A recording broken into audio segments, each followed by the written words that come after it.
The Vegas Golden Knights won the Stanley Cup. Our city was united again. The fans received a memorable parade on the Las Vegas Strip, and Bill Foley's dream of making this town a hockey town was fulfilled.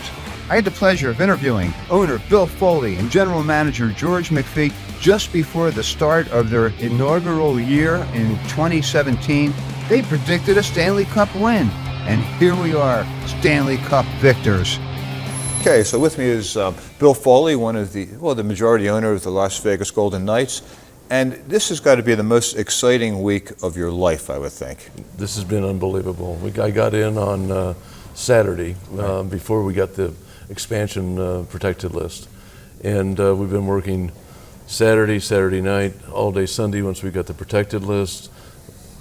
Sunday was kind of quiet because we anticipated a lot of teams contacting us and doing deals, and it didn't really happen. They were all absorbing, trying to figure it out. We think about a third of the teams didn't really understand the mess they were in. And then Monday was unbelievable. They went until 12, I left. They went till 12 midnight or 1 a.m. and they started again this morning at 7 a.m. and we're still going hard, still going strong. Where did your passion for hockey develop? When I was a kid in Ottawa, Canada, I played hockey. I wasn't any good, but we played. You started playing in October and you finished in kind of April because the weather's, of course, terrible. You know, it snows and it's cold and freezing. So we skated the canals and we played pond hockey on all the ponds around town. And pond hockey. Same rules though, or different? Well, it was a little looser. He didn't really, when I was no referees?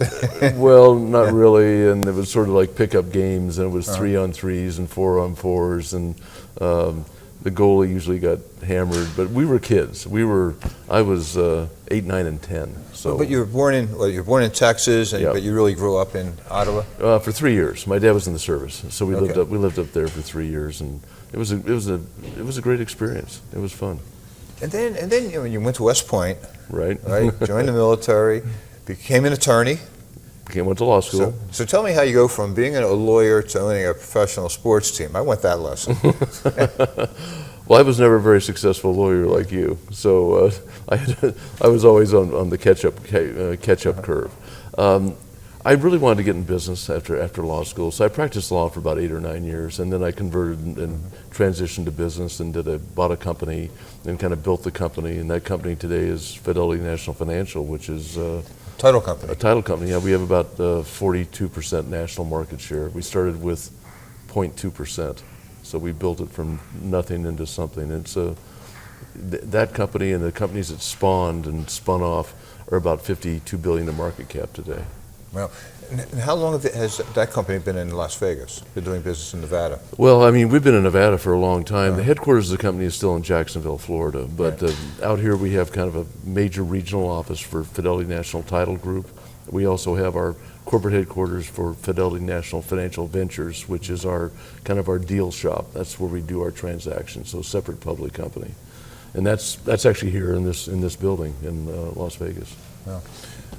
Okay, so now we're about to, have a hockey team, which has been amazing. Look, you created this excitement a number of years ago in Las Vegas, and I was one of those people. I mean, I've lived here for 40 years, but I grew up in Philadelphia, so I've been a hockey fan since 1967. The Snyder family. When Ed Snyder and his family, when they started the Flyers franchise. Now, that franchise came in '67. By the mid-'70s, the Flyers were playing in the Stanley Cup, which is relatively a quick ascent for an expansion team, right? It's a quick ascent. It can be replicated. That was my question. You anticipated that. It can be we can replicate that. I mean, because Nashville, it took them a whole lot longer to get 17. to 17 years. 19 years. 19 years to get into the Stanley Cup playoffs, which you must have found very exciting. I thought it was great because it validated, the Kings and the Ducks and so on, they've been very successful non-traditional hockey market teams. The Panthers made the Stanley Cup finals, I think, in their first or second or third year. Tampa Bay's been very strong. But Nashville getting there all the way, and what they did being the 8th seed in the West. It was really a pretty phenomenal accomplishment. Right. I mean, they just made the playoffs by the skin of their By teeth. the skin of their teeth. Right, but then, they rallied. So much of this, it seems to me, is timing, is when you're maximizing your team at the right time. Absolutely, and you've got to build from the ground up. You've got to build from the net out, and you've got to build from the ground up, and that's what we're going to be doing. So George McPhee, our GM, is working very hard on developing our basket of draft picks for us to start building that pipeline. But then we're also focusing and targeting on prospects that would otherwise be exempt, but we're giving up perhaps a proven player today to go for a 20-year-old prospect who we believe is going to be with us for 10 years, 12 years. And that's how we're going to get in the playoffs in 3. And my goal is to win the Stanley Cup in 6 or 7, period. Well, but getting back to starting out in Las Vegas and creating the buzz in this town, I mean, you did a magnificent job of doing that. I mean, we were a hungry city to begin with, I think. We never had a professional sports team. You came here, I mean, and you've emphasized a lot of community involvement. And you've really, and I know you have a foundation that's very active in charitable causes, but it seems to me from the outside that you're really committed to engaging with the community and becoming a city organization. We really are, and what we're trying to do is we're trying to emulate a few other teams that have been successful in that regard, like Tampa, Nashville, the Ducks, the Kings, and so they came to town and then they started building ice rinks and they started developing youth hockey, and so they built their fan base that way, and that's our long-term plan. So 15 years from now, there should be 12 or 14 sheets of ice around this valley. Right. You have to create those ponds that you had in Ottawa Absolutely. Here in the desert, right? Absolutely. In a different way, because a lot of this seems to me to be educational. Like I sit there with my wife and watch a hockey game, and she gets the excitement of it, but she doesn't totally understand the lines and the penalties and that type of thing. But this last playoff season was unbelievable. My wife's the same way. She knows nothing about hockey or knew nothing about hockey. But when we're sitting watching a game, well, what is that? Explain offsides to me. Right. What's icing? I don't quite understand that. What's hooking the net? What's this? What? Right. And so by the time we got through with the Penguins and Nashville and through the Stanley Cup, she was in there screaming for the Penguins. She loved it. If you were to try to describe the type of characterization of the Las Vegas Golden Knights team that you're anticipating having, how would you describe what you're looking for? Yeah, we're going to have a team of character, and you said it, and this is going to be a team that never gives up and never gives in. That's why I was so focused on being the knight, the protector of the unprotected. And and I like the name Golden Knights because Nevada is the largest gold producing state in the country. And then we worked hard on the logo because we wanted this shield and helmet that emulated power and loyalty, valor, duty. And and our players are going to be great on the ice, but the people we're drafting are all men of character. They're going to be in the community. You won't see them on the news. If they're on the news, they won't be here long in terms of doing something that's not quite right. They're going to be strong, good players and people, and that's what hockey players are. Hockey players are soldiers. Yeah. So let's talk about some of the people you've already hired. George McPhee. What was it about George that attracted you? Well, he typifies the type of individual we want to have working for our company. So he's a lawyer. He's an ex-hockey player. He was actually a fighter. He's a small guy, but he was a fighter. But he again is very organized, diligent, honest, trustworthy. When he talks to these other general managers, as he's been doing this past week, and doing transactions and agreeing to transactions, they all know they can trust him and they can believe him. And what he's done is he's hired people of character all around him. Our scouts, our assistant GM, our director of player personnel. And everyone starts out, okay, what's this going to be like? What's this ownership going to be like? Are they detached? And I've tried to be involved from day one to make sure they know that I care, that this is a real passion of mine, and I'm all in, and now these guys are all in. So we're having a really good time. And of course, he came from a very successful franchise in Washington, right? 17 years as general manager in Washington. He rebuilt. The one thing I really liked about him was that after the lockout, he rebuilt the Capitals, and it started with Alexander Ovechkin. And so he drafted great players, and the result of that is 5, 6, 7 years later, they're contenders. We're still trying to figure out. They just got some unlucky breaks in terms of where the puck went, it's not advancing. But in the last finals, semifinals. Last 2 years. Pittsburgh, yeah. They've had the most talented team because they've totally dominated the NHL for the last 2 years. Absolutely, points, total points. I mean, they are really a good team now. Of course, they've got 4 or 5 unrestricted free agents on that team. And probably not our target because we're going younger, and we want to again build from the ground up. But they may have had their chance this past year. You know, they're going to have to work on adding on keeping players, and they've got cap problems. And Murray Craven. Yeah, so he's a buddy of mine from Whitefish. Played golf together, and he is again a real solid guy. 16 or 17 years in the NHL, a very practical, street smart. Our guys are non-ego based. They're based upon winning and putting a team together and everyone working together. And Murray typifies that as well.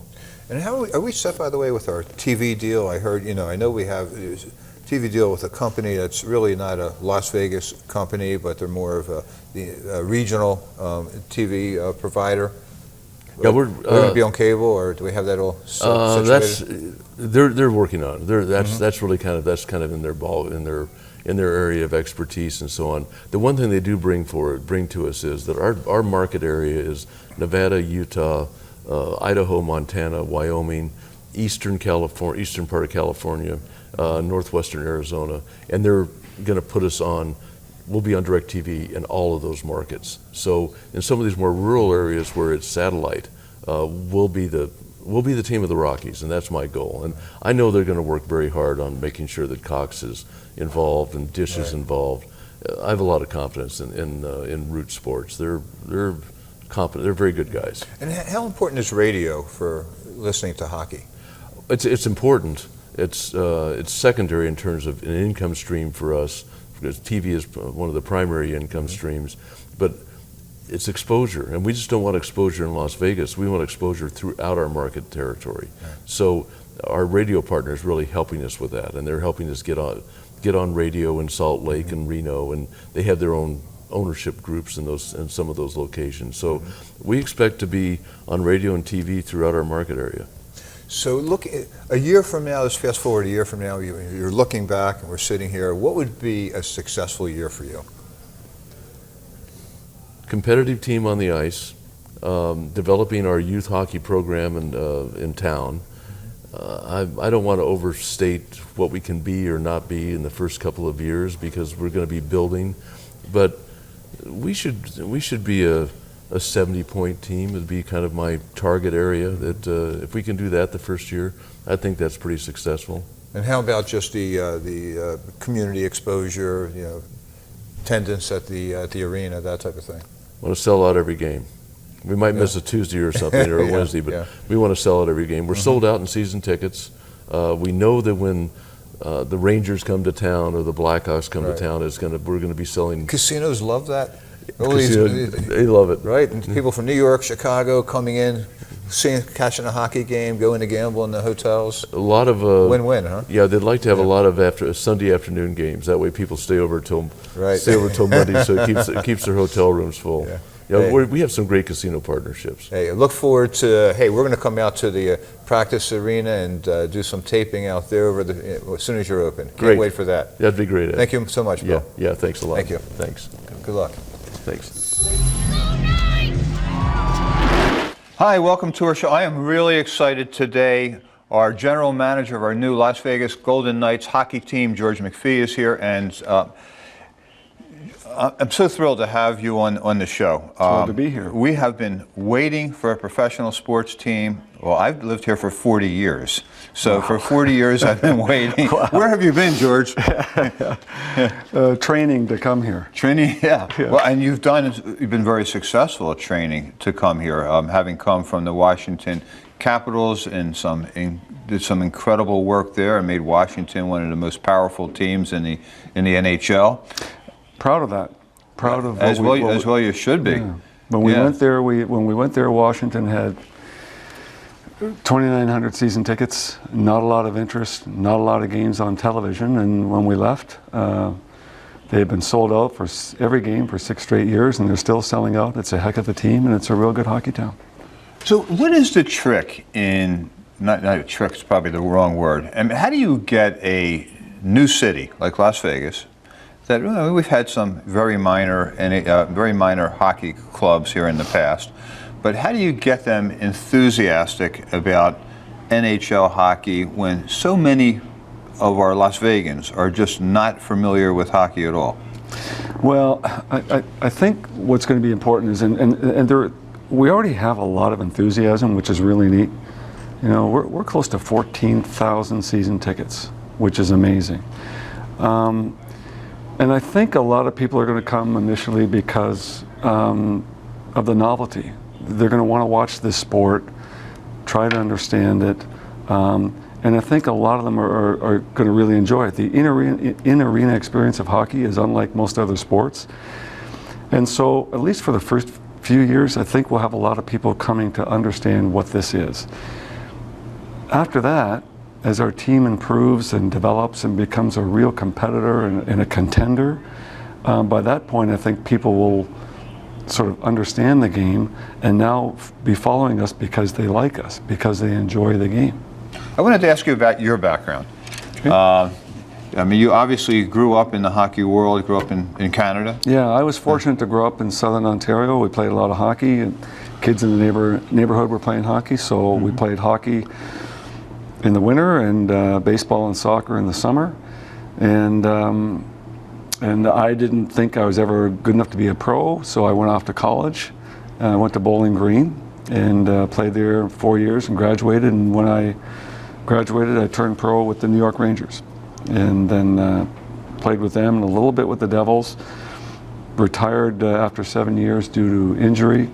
I went to law school, got the law degree. When I graduated, I took a job with the Vancouver Canucks as the assistant GM with the Canucks. And you mentioned being injured. I mean, and it seems to me that I don't know how anybody goes a game without having some injury. Yeah, well, there's the garden variety, the bumps and the bruises and that sort of thing, and then there are the things that can knock you out for a while out of the lineup. And I got hit once. I was against the boards. I was trying to go this way. Someone came from another direction and hit me hard, and I tore the groin muscle right on my right leg right off the bone. Wow. And sounds painful. It was painful, but it was more debilitating in that I couldn't control it. And it just took me forever to rehab it, and it just never really came around, and I played a few more games, and that was it. So.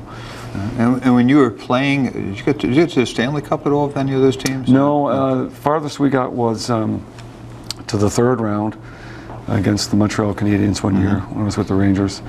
And then third round with the New Jersey Devils 1 year with the Bruins. But you've been on coaching staffs. Well, I've been to the finals twice. My first year in Washington as a manager, we went to the finals against the Detroit Red Wings. And in '94, when I was the assistant general manager in Vancouver, we went to the finals against the Rangers. And we didn't win either. So I'm hoping that the third time is the charm, and it's here, and we win here. Yeah, well, can you imagine what would happen here? It'd be fantastic. You won the Stanley Cup. I mean, you know, oftentimes, I remember, you and I were talking earlier, I grew up in Philadelphia, and I remember when they won the Stanley Cup for the first time, it had a huge impact on the city. Oh. I mean, it was like the whole attitude of the city went from almost like a city of losers to being proud and having much more confidence as a city. Yes. Well, they had 2 million people turn up to the parade then. Right. But I've sensed that same sort of civic pride here when we arrived here, and Las Vegas now had its first professional team. People were proud of that. And we're a team that's born and raised here, and this is our city, and we're your team. And yeah. How did you get this job? I mean, you had just you were coaching and then working in Washington. Then you got a deal with the Islanders? Yes, Yeah. I managed the Capitals for 17 years, and it was time for a change. Ownership wanted to change. I wanted to change. Because sometimes it can be too long in one place, and especially Washington D.C. Right? Well, it's these are incredibly demanding jobs, and sometimes it's important to take a step back and sort of revisit everything that you're doing. And it was a great opportunity to go work with another club as a consultant for a couple of years. I didn't need the Vegas job. My life is comfortable, my family's good, my wife would be fine if I never worked again. But I really wanted this job. I haven't won the Stanley Cup. Love to be able to do that. And so to be able to do it with a new team and build it from the ground up and build it to a team, we would love it. My objective is to win a Stanley Cup, not just put a good team on the ice. I've done that. What I'd like to do is win the Stanley Cup. What does a general manager do, and how does he or she interact with the owner and the coach? Well, the manager basically hires everyone on the hockey side. Like you have your business side where you're selling tickets and sponsorships and doing your television deals and everything else. And Bill has allowed me to be part of that, which has been a great education. And then you have the hockey side, and that is hiring the coaching staff, hiring the amateur scouting staff, hiring the pro scouting staff, hiring your whole medical department, and then running the day-to-day operation. Traveling to all the games with your team, being at the practices, being the buffer between an owner and a coach, and sort of being the one guy that the owner can talk to every day and know everything he needs to know about the hockey team. Because I will deal with everything that's going on with the team and the league, and then whenever Bill wants to ask me anything, it's his team. I tell him whatever he needs to know. And we were talking earlier about the size of the players and how the game seems to be changing, and how you were saying how speed is so important, but goaltenders are getting bigger and bigger. But it looks to me, I mean, some of these players are so big on the ice. Is that because they're putting skates on and raises them a few inches? Yeah, but they are, they are genetically gifted athletes, and years ago, when you were watching the Flyers, most of the players came from Canada and a few came from the U.S. Right. Now the players are coming from, probably half of them are coming from Canada. Eastern Europe. 25 to 30% are coming from the U.S. The U.S. is the biggest, fastest developing country for hockey of any right now. It's growing so rapidly. And then we take players from Russia, Czech Republic, Slovakia, Sweden, Finland, Norway, Denmark, Switzerland, all kinds of Germany. So we're getting really the cream of the crop, really genetically gifted and trained athletes, and they're big men. What's the best way to educate Southern Nevadans about hockey? For instance, my wife knew nothing about it until I became a hockey fan, and she sat there with me watching games and me explaining blue line, red line, offsides, icing, Yeah.